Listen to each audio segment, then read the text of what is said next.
Hello friends, మనం ఈరోజు వచ్చేసి 21వ తారీఖు జూన్ 2020కి సంబంధించిన కరెంట్ అఫైర్స్ గురించి ఈ వీడియోలో క్లారిటీగా డిస్కస్ చేసుకుందాం.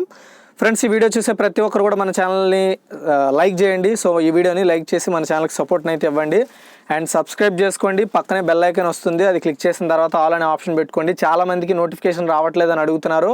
సో దయచేసి ఒకసారి మళ్ళీ బెల్ ఐకాన్ డియాక్టివేట్ చేసుకొని యాక్టివేట్ చేసుకోండి అండ్ వీలైతే డైలీ వన్స్ మన ఛానల్ విజిట్ చేయడానికి ట్రై చేయండి. ఓకేనా? సో ఇందులో హైలైట్ క్వశ్చన్ ఏదో కామెంట్ సెక్షన్లో కామెంట్ చేయడం మర్చిపోవద్దు. అండ్ నేను కరెంట్ అఫైర్స్లో ఒక క్వశ్చన్ అడిగాను. ఏంటది? ఎం చిన్నస్వామి స్టేడియం ఏ రాష్ట్రంలో ఉంది అని అడిగాను. చాలామంది రైట్ ఆన్సర్ పెట్టారు అండ్ నేను చూసినంత వరకు రైట్ అయిన ఆన్సర్ ప్రతిదానికి హార్ట్ సింబల్ ఇచ్చాను. ఆన్సర్ వచ్చేసి కర్ణాటక. అండ్ ఈరోజు క్వశ్చన్ ఏంటి అంటే, so international atomic energy agency, దీన్ని IAEA అంటారు షార్ట్కట్లో. దీని యొక్క హెడ్ క్వార్టర్స్ ఎక్కడ ఉంది? Rome, Hague, Geneva, Vienna. So మీ ఆన్సర్ ఏంటి అనేది కామెంట్ సెక్షన్లో కామెంట్ చేయడం మర్చిపోవద్దు. ఓకేనా? సో ఈరోజు ఫస్ట్ క్వశ్చన్ చూసుకుంటే, వలస కార్మికులకు ఉపాధి కల్పించడానికి ప్రభుత్వం ప్రారంభించిన గరీబ్ కళ్యాణ్ రోజ్గర్ అభియాన్కు కేటాయించిన మొత్తం ఎంత అంటే ఆన్సర్ వచ్చేసి 50,000 కోట్ల రూపాయలండి.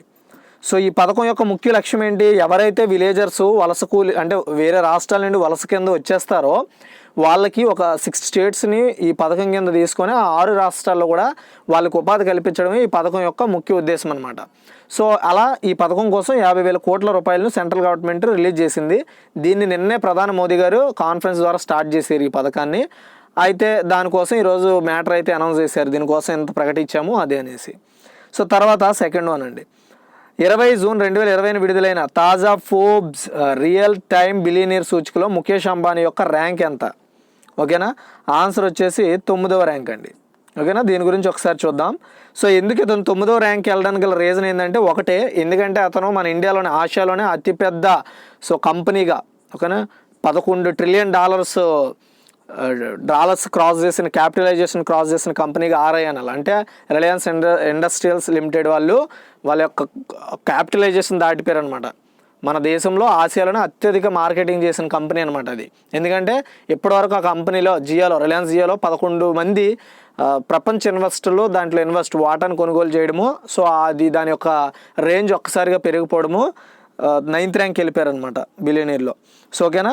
అండ్ 19 జూన్ 2020 అంబానీ నికర విలువ చూసుకుంటే $64.6 బిలియన్ పెరిగింది. దాని ద్వారా అతను ప్రపంచంలో 9వ ధనవంతుడిగా పేరు దక్కించుకున్నారు. సో దీనికి రీజన్ ఎందుకో ఆల్రెడీ నేను చెప్పేశాను. అండ్ ఈ జాబితాలో మొదటి స్థానంలో ఉన్నది జెఫ్ బెజోస్, అమెజాన్ వ్యవస్థాపకులు. అండ్ ఇప్పుడు అంతేకాకుండా టాప్ 10 ధనవంతుల జాబితాలో చోటు దక్కించుకున్న ఏకైక ఆసియా వ్యాపారవేత్తగా కూడా సో అంబానీ గారే నిలవడం జరిగింది. సో ముఖేష్ అంబానీ గారు గుర్తుపెట్టుకోండి. తర్వాత 3 కింద వాటిలో BMW ఇండియా అధ్యక్షుడిగా ఎవరు నియమితులయ్యారు? యాక్చువల్గా మీరు ఒక 1 మంత్ కింద కానీ కరెంట్ అఫైర్స్ ఫాలో అయ్యి ఉంటే BMW అప్పటి ప్రజెంట్ అధ్యక్షుడు చనిపోవడం జరిగింది. సో హెల్త్ ప్రాబ్లం వల్ల. సో అతని ప్లేస్లో ఇప్పుడు నెక్స్ట్ BMW ఇండియా అధ్యక్షుడిగా ఎవరు నియమించడం జరిగింది అంటే ఆన్సర్ వచ్చేసి విక్రమ్ పవా. సో లగ్జరీ కార్ల తయారీ సంస్థ BMW గ్రూప్ ఇండియాకి సంబంధించిన కంపెనీకి ఆగస్టు 1 నుంచి విక్రమ్ పవాను అధ్యక్షుడిగా నియమించనున్నట్లు అనౌన్స్ చేశారు. BMW గ్రూప్ ఆస్ట్రేలియా మరియు న్యూజిలాండ్ యొక్క చీఫ్ ఎగ్జిక్యూటివ్ ఆఫీసర్గా కూడా పనిచేస్తున్నారు ప్రజెంట్ అది. అండ్ ఏప్రిల్లో ప్రెసిడెంట్ మరియు చీఫ్ ఎగ్జిక్యూటివ్గా ఉన్న రుద్రదేజ్ సింగ్ గారు చనిపోవడం కూడా జరిగిన విషయం మనందరికీ తెలుసు. అప్పటి నుండి చీఫ్ ఫైనాన్షియల్ ఆఫీసర్ అరెండ్లో టిక్సిరా యాక్టింగ్ ప్రెసిడెంట్ పాత్ర పోషిస్తున్నట్లు కంపెనీ అనౌన్స్ చేసింది. సో ఆగస్టు 1 నుండి ఇప్పుడు ఎవరైతే మీకు చెప్పానో విక్రమ్ పవా, అతను ఇప్పుడు BMW ఇండియా యొక్క కంపెనీకి అధ్యక్షుడిగా బాధ్యత వహిస్తారు. తర్వాత 4th వన్ అండి, సౌరవ్ గంగూలీ, సునీల్ ఛెత్రీలను ఏ కంపెనీకి బ్రాండ్ అంబాసిడర్లుగా నియమితులయ్యారు? ఏ కంపెనీకి? వీళ్ళిద్దరూ కూడా, ఒకరు క్రికెట్ BCCI అధ్యక్షుడు అయితే ఇంకొకరు వచ్చేసి మన ఇండియాకి సంబంధించిన ఫుట్బాల్ టీంకి కెప్టెన్ అనమాట. సో అతని పేరు సునీల్ ఛెత్రీ. సో వీళ్ళిద్దరూ కూడా ఏ కంపెనీకి బ్రాండ్ అంబాసిడర్గా నియమితులయ్యారు అంటే JSW. సో JSW ఐడియా ఉందో లేదో నాకు తెలియదు, కానీ ఇది ఒక ప్రముఖ సిమెంట్ కంపెనీ అనమాట. సో నాగార్జున సిమెంట్ కానీ శక్తి సిమెంట్ కానీ ఎలా అయితే ఉన్నాయో అలాగే మన ఇండియాలో ఫేమస్ సిమెంట్ కంపెనీ దారి ఏదైనా ఉందంటే అది JSW. సో ఆ కంపెనీకి ఇప్పుడు ప్రజెంట్ అయితే అంబాసిడర్లుగా ఇద్దరిని పెట్టుకోవడం జరిగింది. సో అంబాసిడర్ పాత్ర ఏంటి అంటే ఆ కంపెనీని ప్రమోట్ చేయడమే వాళ్ళ బాధ్యత అనమాట. సో దానికి మొత్తంగా కొంత మొత్తాన్ని వాళ్ళకి మనీని అయితే ప్రొవైడ్ చేయడం జరుగుతారు. ఆ విధంగా వాళ్ళ బ్రాండ్ను ప్రమోట్ చేసుకుంటారు.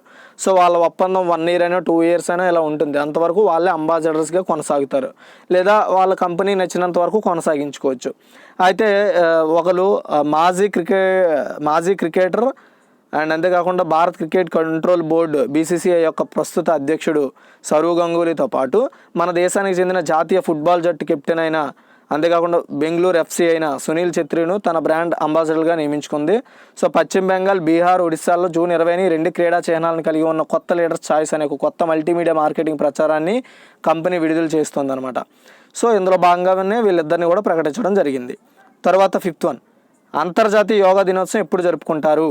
ఆన్సర్ వచ్చేసి June 21. 2014లో ఐక్యరాజ్య సమితి సర్వసభ్య సమావేశంలో ప్రారంభమైన తరువాత అంతర్జాతీయ యోగా దినోత్సవాన్ని 2015 నుండి June 21 ఓకేనా 2015 నుండి June 1 నుండి జరుపుకుంటున్నారు. సో యోగా అనేది భారతదేశంలో ఉద్భవించిన అంటే పుట్టిన శారీరక, మానసిక మరియు ఆధ్యాత్మిక సాధన అనమాట, అంటే పని. సో యోగా అనే పదం సంస్కృతం నుండి ఉద్భవించింది. శరీరం మరియు చైతన్యం యొక్క ఐక్యతను సూచించడం ఈ పదం యొక్క ముఖ్య ఉద్దేశము. అయితే ఈ 2021 థీమ్ ఏంటి అంటే ఆరోగ్యానికి యోగా, ఇంట్లో yoga, yoga for health, yoga at home. So yoga at home అనే ఒక థీమ్లో ఎందుకు చేర్చారంటే ఇప్పుడు కరోనా వల్ల బయటికి వెళ్ళి చేయడానికి అవకాశాలు లేనందున ఇంట్లోనే ఉండి యోగా చేసుకునే ఒక ఆలోచనతో ఈ థీమ్ని సెలబ్రేట్ చేయడం జరిగింది. తర్వాత 6th one, ప్రపంచ హైడ్రోగ్రఫీ డే ఎప్పుడు జరుపుకుంటారు? సో హైడ్రోగ్రఫీ అంటే మీకు ఐడియా ఉండకపోవచ్చు. హైడ్రోగ్రఫీ అంటే ఏంటంటే ఒక దీవుల వాతావరణాన్ని సూచించే అర్థం అనమాట హైడ్రోగ్రఫీ డే అంటే. ఆ డేని ప్రతి సంవత్సరం కూడా June 21 అంటే ఈ రోజున సెలబ్రేట్ చేయడం జరుగుతుంది ప్రపంచవ్యాప్తంగా. సో దీని యొక్క ప్రాముఖ్యతను తెలియజేయడమే ఈరోజు ఒక లక్ష్యం అనమాట. So international hydrographic organisation IHO ఈ రోజున స్వీకరించింది. 2006 నుండి దీన్ని ప్రతి సంవత్సరం June 21 నుండి సెలబ్రేట్ చేయడం స్టార్ట్ చేసింది. తర్వాత దీనికి థీమ్ ఏంటంటే ఈ సంవత్సరానికి హైడ్రోగ్రఫీ ఎనబలింగ్ అటానమస్ టెక్నాలజీస్ అనే థీమ్తో సెలబ్రేట్ చేస్తున్నారు.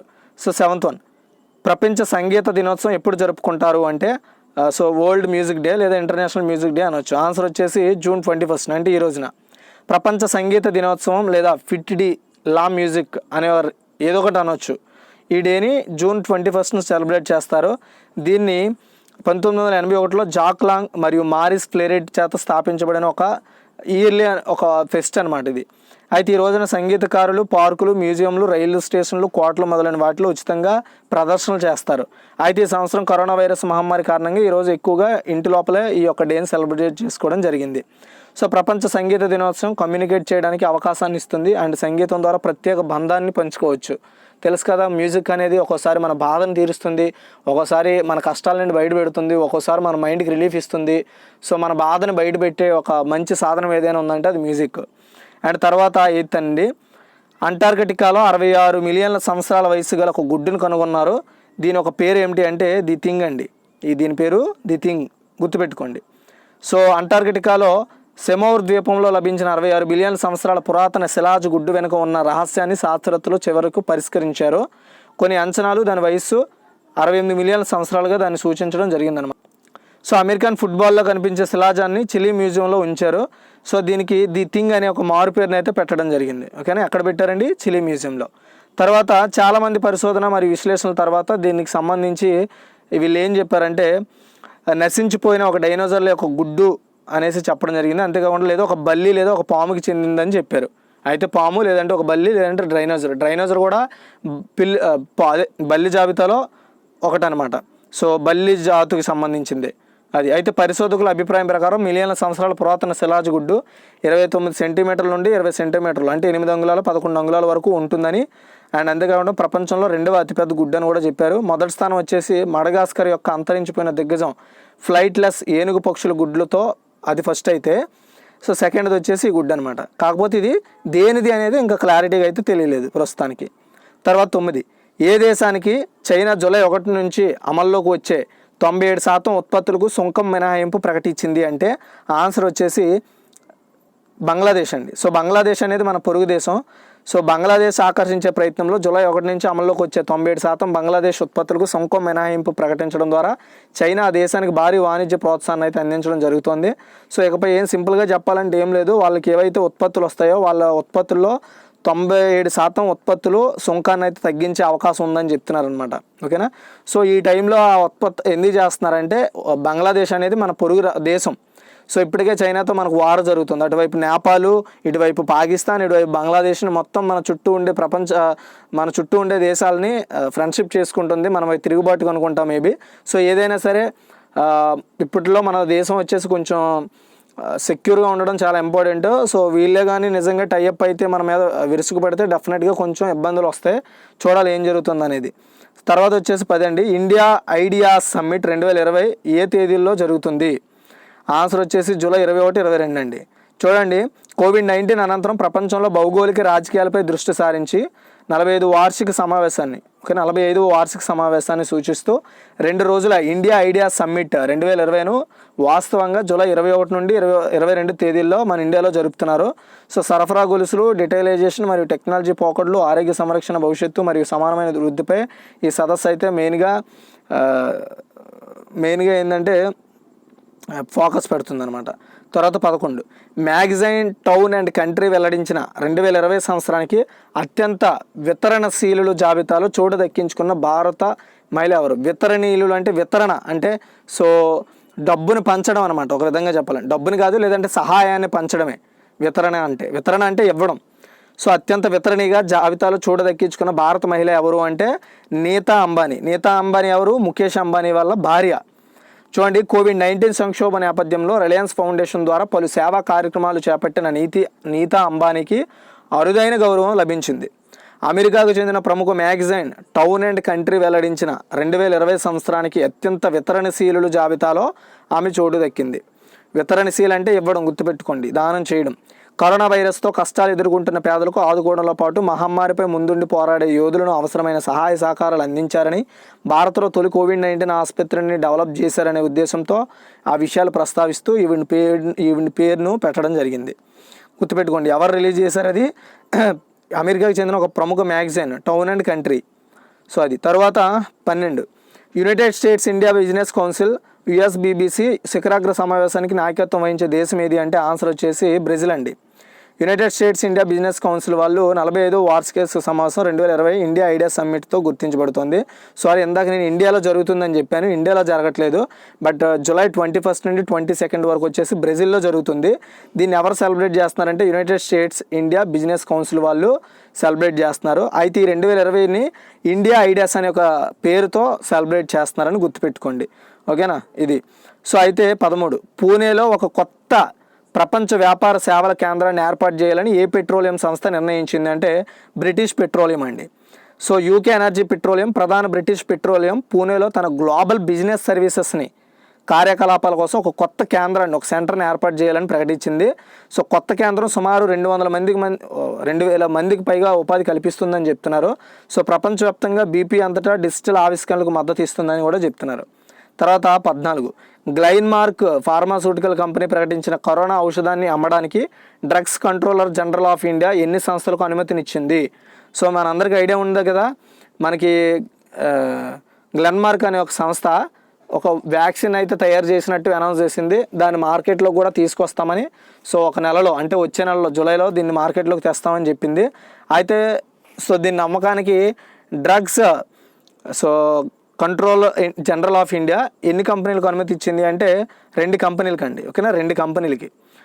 సో అయితే ఇందులో ఒక కంపెనీ వచ్చేసి మీరు గుర్తుపెట్టుకున్నట్టయితే ఒకటి సిప్లా, ఇంకోటి వచ్చేసి ఎట్రో. సో ఆ సిప్లా వచ్చేసి మనకి కోవిఫీర్ అనే పేరుతో రిలీజ్ చేస్తుందని చెప్పింది. అండ్ హెట్రో వచ్చేసి మనం గుర్తుపెట్టుకున్నట్టయితే కోవిఫీర్ 100 mg అనే ఒక పేరుతో ఇంజక్షన్లా మార్కెట్లోకి అయితే తీసుకొస్తానని అయితే చెప్పడం జరిగిందనమాట. సో కోవిడ్ లక్షణాలు ఉన్న వారందరికీ ఇంజక్షన్ అయితే పనిచేస్తుందని చెప్తున్నారు. ఇది కూడా స్టార్టింగ్ స్టేజ్లో ఉన్న వాళ్ళకి మాత్రమే ఉపయోగపడుతుందని చెప్తున్నారు. ఆల్రెడీ కరోనా ముదిరిపోయిన వాళ్ళకి మాత్రం ఇది అంతగా పనిచేయకపోవచ్చు అని కూడా చెప్పడం జరిగింది. సో ఎనీవే, ఒకటి సిప్లాకి, ఇంకోటి హెట్రోకి అయితే సో డ్రగ్స్ కంట్రోల్ ఇండియా వచ్చేసి సో అనుమతిని అయితే ఇవ్వడం జరిగింది. ఓకేనా. Drugs controller general of India ఈ 2 సంస్థలకు మాత్రమే అనుమతినిచ్చింది. ఇదిగా ఈరోజు ఒక టోటల్ కరెంట్ అఫైర్స్. సో దీనికి సంబంధించి క్విక్ రివ్యూగా కావాలంటే రేపు మార్నింగ్ 10 o'clockకి కరెంట్ అఫైర్స్ యాప్ మనది ఒకటి ఉంది, అందులో అప్డేట్ చేస్తాను. ఎవరైనా డౌన్లోడ్ చేసుకోవాలనుకుంటే డౌన్లోడ్ చేసుకోండి, డిస్క్రిప్షన్ లింక్ ప్రొవైడ్ చేస్తాను. ప్రీవియస్ కరెంట్ అఫైర్స్కి ఎవరికైనా కావాలనుకుంటే డిస్క్రిప్షన్లో ప్రొవైడ్ చేస్తాను, డౌన్లోడ్ చేసుకోండి. Thanks for watching friends.